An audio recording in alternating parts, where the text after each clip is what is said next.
All right, Dave Gerber, conflict healer, coming at you. Today we're going to call this session In the News. So in the news, we keep hearing about this concept of toxic masculinity. And so I wanted to break that down a little bit and give you something that I think you probably haven't heard before, which you might like, and you can use in your discussions and in your classrooms and all over the place in terms of with your friends and family about concepts. I think you're going to like this.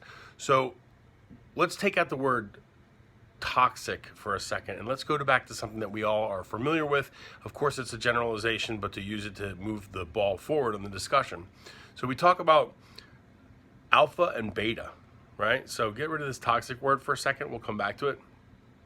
So alpha and beta. So we have beta males and we have beta females, and we have alpha males and we have alpha females. And like I said, we have in between, but this is a way to think about the concepts and change the game and change the discussion. Alpha male, alpha females, beta males, beta females. But what if we actually had a term, because if you can name it, you can change it, which was alpha ogre males and alpha ogre females. So really what you'd be doing is you'd allow yourself and the discussion to have a new category so that we could talk about behaviors that we don't like.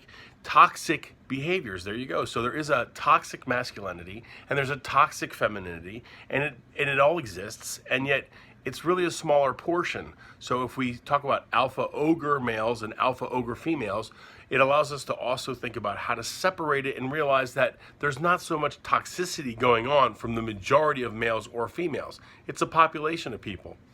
And that's reality. Dave Gerber, love you. Conflict healer.